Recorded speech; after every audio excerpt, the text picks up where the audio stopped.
মাংস খেতে খেতে আর ভালো লাগছে না রোজার মাসে, তাই চিন্তা করলাম আজকে বথুয়ার শাক রান্না করব।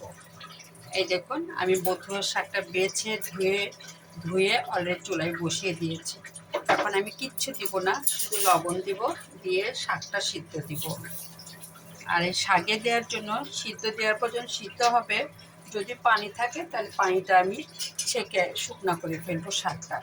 তারপরে এই শাকটা, এই যে রসুন, পেঁয়াজ, কাঁচামরিচ রেখেছি, আর তেল দিয়ে শাকটা আমি বাগার দিব। এতেই বথুয়া শাক রান্না হয়ে গেল। তবে বথুয়া শাকটা সবার পছন্দ। রোজার মাসে যখন শাক রান্না করা হচ্ছে ওই রাতে, এই রাতে তো আর খাওয়া হচ্ছে না, এই রাতে খাওয়া হচ্ছে সম্পূর্ণ হলো ইফতারি।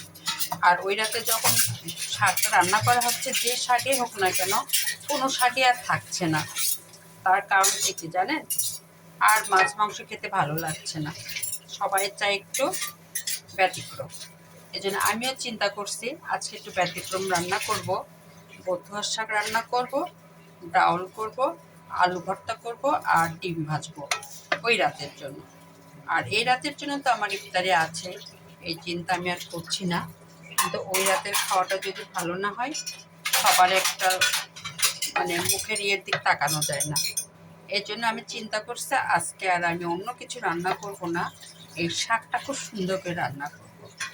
এই জন্য শাকটা আমি বেছে ধুয়ে কষিয়ে দিয়েছি। আর এই শাক বিশেষ করে পছন্দ আমার সাহেবের সবসময় শাক লাগে। সে শাক এতই পছন্দ করে যে শাক থাকলে তার কাছে মাছ মাংস আর কিচ্ছু দরকার হয় না। আর উনি শাক এমনিও বেশি কিনেন। ওনার যখন অফিস থেকে উনি বাসায় আসবেন, এক দুদিন পর পরে ওনার একটা করে শাকের আঁটি থাকবেই হাতে। আর সর্বোচ্চ 2 দিন বাদ যাবে, তা নাহলে তিনি শাক না খেলে তা ভালো লাগে না। নিজের থেকেই বলবে শাক অনেক দিন খাওয়া হয়নি। এই জন্য উনি অফিস থেকে আসলে ওনার হাতে বাজারের সাথে এক মোটা শাক থাকে। আর সেটা কালকে নিয়ে এসছে বথুয়ার শাক। নিয়ে এসে কালকে আর আমি কিছু করতে পারিনি, যেহেতু রোজা ছিলাম। ওই রাতে আর কোনো কিছু করি নাই, আজকে সকালে এটা আমি রেডি করলাম। রেডি করে যে বসিয়ে দিলাম, বসানো হলেই আমি এটাকে বাগার দিব। কারণ এভাবে পেঁয়াজ, রসুন আর কাঁচামরিচ তেল দিয়ে সুন্দর করে বাদামি বাদামি করে ভাজার পরে আমি এই শাকটা বাগার দিব।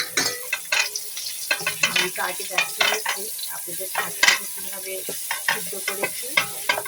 তারপরে